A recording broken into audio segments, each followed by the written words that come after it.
And welcome back to A Yelp in the Dark. Today we're going to do the flip side of our interior tiles, roof tiles, because if it's interior, it has a roof.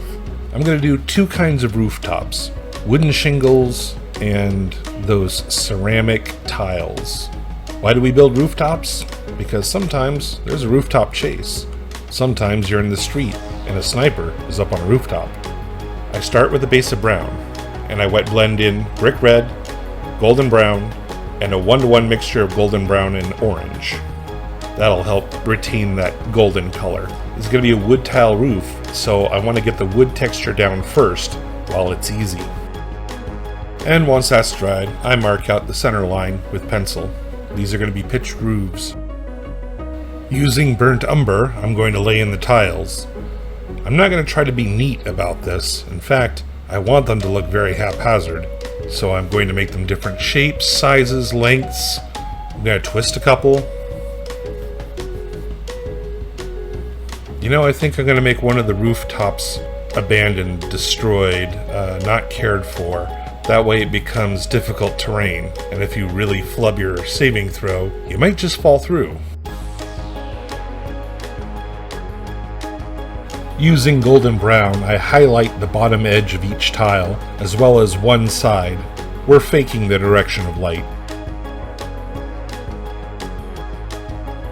With 1 part burnt umber and 2 parts PVA glue and a splash of water, we're going to make a glaze. This is going to help shadow underneath the shingles, so we're just going to paint them underneath the shingle line.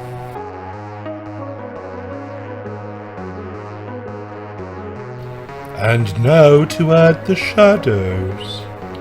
We're going to use a mix of 1 part navy and 2 parts water to create a glaze. This is going to add a blue tint to half of our roof, indicating that it's the shadowed side. When you lay down your rooftop tiles, make sure to line them up so that the light is in the same direction on all tiles. My paint looks lighter because I added PVA glue into it, but I really did not need to. Once the first layer is dry, I add another layer, but I only come up halfway. I want the bottom of the roof to look darker than the peak of it. When the second coat is dry, I apply a third one, just coming in about an inch from the bottom of the roof. For the other side of the roof, I recommend using 1 part chocolate brown, 3 parts water. Again, I added PVA glue and I really didn't need to. My first coat on the bright side is just going to come up halfway on the roof, with a second coat that comes in about an inch from the bottom. All this is to fake perspective.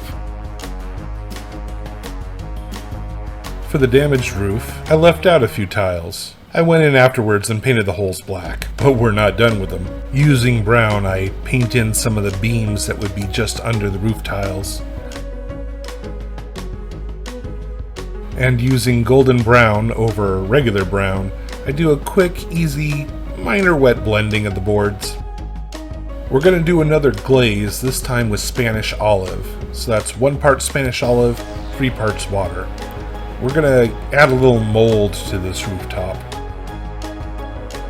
Using olive green, I'm going to paint in some vines and branches that are working their way through the building out through the roof.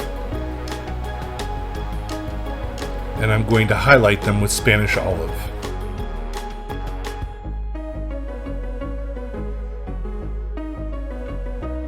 Moving on to the brick tile rooftops, I'm going to base coat them in, what else? Brick red.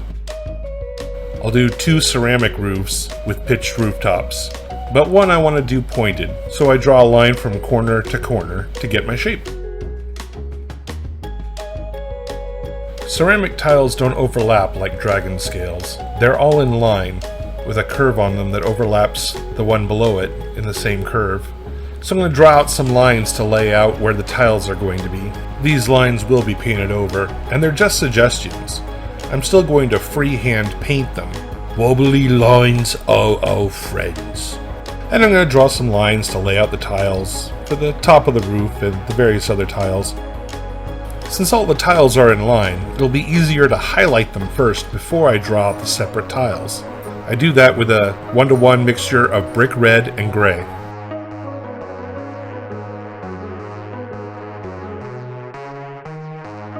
I do the same thing with the pitched roof tiles.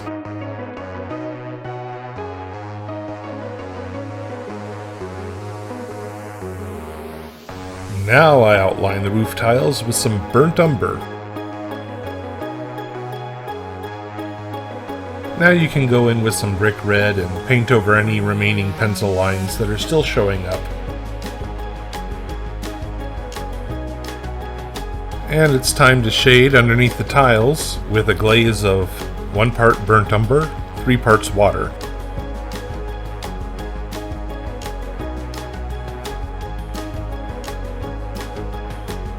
I also run a line in between the tile columns. That's where there would be more shadows.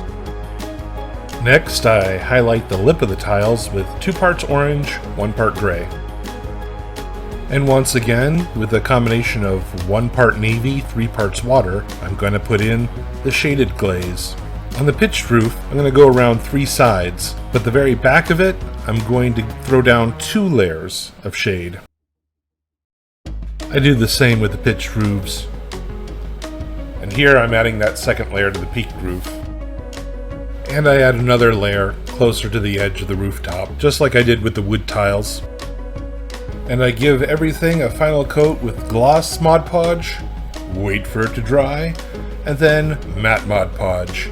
If you want to know why I do this combination, check out the end of the street tiles episode. There's an excellent example there. And there you have it, rooftop tiles. Now your dark, avenging edgelord has a place to hang out. Thanks for joining me for today's project, and if you'd like to support this channel, there's a link to Patreon below. There you'll find announcements of my latest projects, and get some sneak peeks. Also, join us on the Tabletop Crafters Guild on Facebook so I can see what you're making.